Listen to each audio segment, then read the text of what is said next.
মুসাব বিন উমাইর এক আর দুইটা দায়িত্ব। আল্লাহু আকবার বলেন। এক দায়িত্ব ছিল নবীজি দেওয়ার ঝান্ডাটা হাতে উত্তোলন করে ধরা, আর একটা সংগ্রাম হলো কাফেরদের বিপক্ষে অস্ত্র ধারণ করে তরবারি চালাচ্ছে। কোনো প্রতিহত করার কোনো অস্ত্র তার কাছে ছিল না। যদি ধরতে যায় ঝান্ডা তো মাটিতে পড়ে যাবে। এরা অত্র অঞ্চলের বাসীরা রে, তারা কেমন নবীকে ভালোবাসত, কেমন তাদের জীবন ওই মালিকের জন্য দিত গো। আর আমরা এমন মানুষ, এমন নির্বোধ, গ্রামের যারা নেতা তাকেরা ডাক দিলে আগে দৌড়ে জীবন দেয়। জোরে বলেন কথা ঠিক কিনা? এরা আন্তার মালিক কেন? অত্র অঞ্চল থেকে যারা আসছেন আল্লাহর কসম করে বলছে, ওই আল্লাহ এবং নবীজি ছাড়া কারো ডাকে যদি আপনার কোনো ঝগড়া করেন, কিয়ামত পর্যন্ত আপনাকে যদি যতই আপনাকে ইবাদতের জন্য বলা যায়, ওই ইবাদত আল্লাহর দরবারে কবুল হবে। জোরে বলেন কবুল হবে। এমন সময় খেয়াল করবেন মুসাব বিন উমাইর যখন এরকম যুদ্ধ করতেছে, কিন্তু বলুন তো দেখি শতাধিক কাফেরের বিপক্ষে এক মুসাব বিন উমাইর কেমনি করে সংগ্রাম করবে? হঠাৎ করে যখন একটা তরবারির আঘাত দিয়ে মুসাব বিন উমাইরের যখন উমাইরের হাতটা দ্বিখণ্ডিত করে যখন ফেলা দিছে, বলুন নবীজির দাও ওই যে ঝান্ডাটা যখন মাটিতে পড়ে সঙ্গে সঙ্গে মুসাব বিন উমাইর তরবারিটা ফেলা দিয়া আর একটা হাত দিয়া নবীজির দেওয়া আমানত ঝান্ডা, ওই ঝান্ডাটা আকাশের দিকে উচ্চ করে ধরছে। জোরে জোরে বলুন না আল্লাহু আকবার। সামনে উপবিশ্বের সকল জনগণ ও মুসলমান মুমিন ভাই বোনেরা, সকলকে বলি বলুন তো দেখে আমাদের এরকম হইলে আমরা মাঠ থেকে পালাইতাম? জোরে বলেন, জোরে বলেন। আমার কথা কি বোঝাইতে পারতেছি কি না বুঝি না, কিন্তু খেয়াল করবেন আমরা পালায়ে যাইতাম। কিন্তু মুসাব বিন উমাইরের এরকম বিরক্ত দেখার পরেও কাফির বেঈমানরা ডাক দিয়ে বলেছিল, এমন কেমন মুসলমান নিজের জীবনকেও বাঁচানোর জন্য বিন্দু মাত্র যারা চেষ্টা করে না, এমন চেষ্টা করলো নবীজির দেওয়া আমানত ঝান্ডাটা মাটিতে পড়তে দেয় নাই। আল্লাহু আকবার বলে। কারণ আমার আল্লাহ সুন্দর করে বলছে, ওয়ালা তাকুলু লিমান ইউকতালু ফি সাবিলিল্লাহি আমওয়াত বাল আহইয়াউ ওয়ালাকিন্না তাশউরুন। আর জোরে বলুন আল্লাহু আকবার। আমার আল্লাহ ডাক দিয়ে বলেছে, দুনিয়ার মানুষ আমি আল্লাহ ঘোষণা করে দিলাম, কেউ যদিও আমি মালিকের পক্ষে থেকে নিজের জীবনটা দিবে, আমি আল্লাহ ঘোষণা করলাম ওরা মরে না, ওরা জিন্দা থাকে, ওরা মরে না, ওরা জিন্দা থাকে। সুবহানাল্লাহ জোরে বলে। দুনিয়ার কোনো মানুষ দেখতে পারে না, বুঝতে পারে না। বলুন আল্লাহর রাস্তায় সংগ্রাম করার বরকত দরকার আছে না নাই? আল্লাহর পক্ষে সংগ্রাম করার দরকার আছে না নাই? আরো জোরে বলুন আছে কি নাই? এমন সময় মুসাব বিন উমাইর যখন একটা হাত কেটে দিয়েছে, সঙ্গে সঙ্গে আর একটা হাত দিয়ে মুসাব ইবনে উমাইর সুন্দর করে ঝান্ডাটা উত্তোলন করে ধরে যাও। পাশ থেকে কাফেররা বলে, কেমন মুসলমান নিজের জীবন বাঁচাইতে চায় না, এরা তারা দেশ মানতে রাজি। আল্লাহু আকবার বলেন। অত্র অঞ্চলের বাসীরাও সুন্দর করে নবীজি বর্ণনা করলেন মুসাব বিন উমাইর এমন কাজ করেছিল। দ্বিতীয় পর্যায়ে যখন হাতটা যখন আরেকটা যখন কেটে দিয়েছে, বলুন কোন হাত দিয়ে আর ওই যে ঝান্ডা ধরবে? মুসাব বিন উমাইর কেমনি করে ঝান্ডা ধরবে? মাটিতে যখন পড়ে যায় মুসাব বিন উমাইর যখন মাটিতে যখন ঝান্ডা পড়ে গেছে, কিতাবে তাফসিরে দুইটা বর্ণনা এসেছে। একটা বর্ণনা এসেছে দুইটা দাঁতের এই পাটি দিয়া ঝান্ডাটা ভারী, তারপরেও দাঁত দিয়ে কামড় দিয়া। বলুন তো দেখি পৃথিবীর কোন শক্তি ইমানের সঙ্গে কোনোদিন কোলাইতে পারে? জোরে বলেন। ইমানের শক্তির সঙ্গে দুনিয়ার কোনো শক্তি টিকে থাকতে পারে? এই মুসাব বিন উমাইর দাঁত দিয়ে ঝান্ডাটা কামড় দিয়ে উত্তোলন করেছিল। আর এক ব্যাখ্যা তাফসিরে এসেছে দুইটা বাহুর কিছু অংশ ছিল, দুইটা বাহু এরকম করে ঝান্ডাটা উত্তোলন করে মালিককে ডাক দিয়ে বলেছিল, মালিক তুমি তাকে দেখো, আমার নবীজি এই দায়িত্ব আমার দিয়েছিল গো। মালিক শেষ মুহূর্ত পর্যন্ত ওই নবীর দেওয়া ঝান্ডাটা আমি মাটিতে পড়তে দেই নাই। আরো জোরে বলো আল্লাহু আকবার।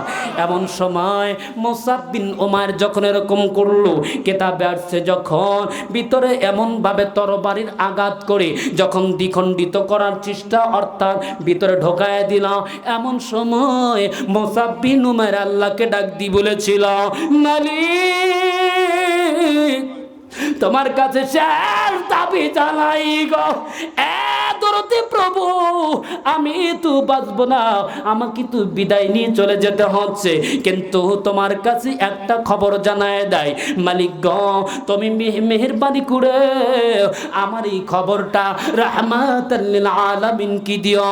আর মালিক জীবন দিয়ে দিয়েছি, কিন্তু নবীর ঝান্ডা আমি মাটিতে পড়তে দেই নাই। জোরে জোরে বলুন না আল্লাহু আকবার। লা ইলাহা, ও জোরে বলুন লা ইলাহা, জোরে লা ইলাহা, আরো জোরে লা ইলাহা,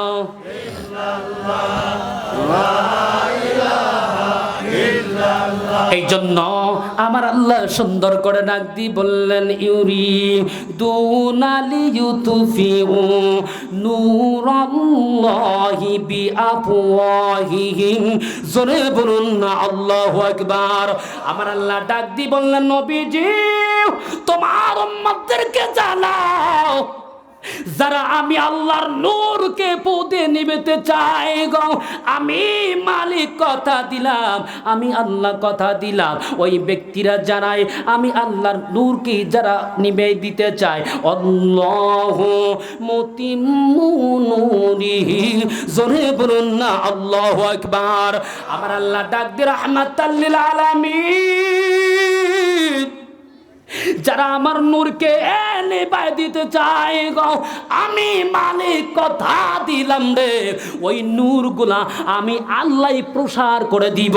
জোরে বলুন না আল্লাহু আকবার। এখন বলুন বাংলার জমিন থেকেও যারা ইসলামকে দূর করার জন্য সর্বোচ্চ প্রচেষ্টা চালাইছে, বলুন তো দেখি আস্তে করে তারাই পালাইছে। কথা কথা বলেন। প্রমাণ যদি চান আমি প্রমাণ দিতে পারবো। মাদ্রাসার বইগুলোতে ভদ্র ভাষায় পরিবর্তন করছিল। ভদ্র ভাষা বোঝেন তো? ফেরাউন বলছিল হামানটা আমি খোদা হবে। খেয়াল করবেন, আমার কথাগুলো একটু খেয়াল দেবেন। হামানকে ডাক দে, খোদা হইব ফেরাউন। পরামর্শ চাই কার কাছে? কথা বলেন না কেন? হামানের কাছে। খোদাও হবে, পরামর্শ হামান। হামান বলছে আপনি খোদা হতে পারবেন তখন।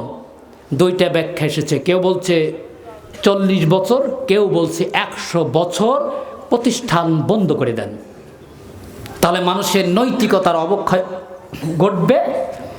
আস্তে আস্তে করে এমনিতে আপনাকে প্রভু মেনে নিবে। নাউজুবিল্লাহ বলবেন। আর আমরাও সেটাই করেছিলাম। সরেও তো ছিল ওযু। কি ছিল? কথা বলেন না কেন? রাগ করতেছেন? আমি রাজনীতির বিষয়ে বলছি না, ইসলামকে কিভাবে পৃথিবীর শুরু থেকে এ পর্যন্ত ইসলামকে ধূলিসাৎ করার জন্য যারাই পায়তারা করেছে, প্রচেষ্টা করেছে, আল্লাহ দাঁত ভাঙা জবাব দিয়ে তাদেরকে দুনিয়া থেকে ধ্বংস করেছে। আরো জোরে বলেন। এই জন্য কিয়ামতের আগ পর্যন্ত যারা ইসলাম নিয়ে খেলা করবে, আল্লাহর কসম করে বলছে, তারাও দ্বিতীয়বার মাটি খুঁজে পাবে না। জোরে বলুন ঠিক কিনা? এই জন্য বিশ্বনবী বলছে, সাহাবীরা শোনো, এই হামান যখন এই পরামর্শ দিল, প্রতিষ্ঠান বন্ধ করে দিল। আর সরেও তো ছিল ওযু। ওযু করে নামাজ পড়ি, কথা বুঝেন? আর সেই ভাষাটা পরিবর্তন করে দিয়া বলা হয়েছিল শরীয়ত অরণ্য অর্জুন। অরণ্য অর্জুন কার ভাষা বলেন? হিন্দুদের ভাষা। কথা বোঝেন না কেন?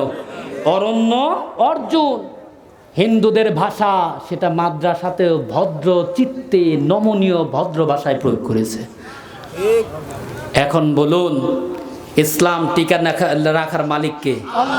আমি আর মান ইসলামের জন্য নাও কিছু করলে ওই আল্লাহ বলবো না তুই আর মান ইসলামের কিছু করলি না তাই বলি ইসলাম ধ্বংস হবে? এটা হতে পারে? জোরে বলুন পারে? এই জন্য বলছে যারা ফু দিয়া ইসলামকে, এই নূর বলতে ইসলাম, ইসলামকে যারা দমিয়ে দিতে চায়, আল্লাহ পাক বলছে আমি তাদেরকে দমিয়ে দিয়ে আমি ইসলামকে উদ্ভাসিত করে দিব। জোরে বলুন আল্লাহু আকবার। এখন বলুন সেই মালিক আছে না নাই? আর জোরে বলেন। কষ্ট লাগতেছে আপনাদের? এরপরে আল্লাহ বললেন ওয়ালাউ কারিহাল কাফিরিন ওয়ালাউ কারিহাল কাফিরুন। আল্লাহু আকবার। জোরে বলেন।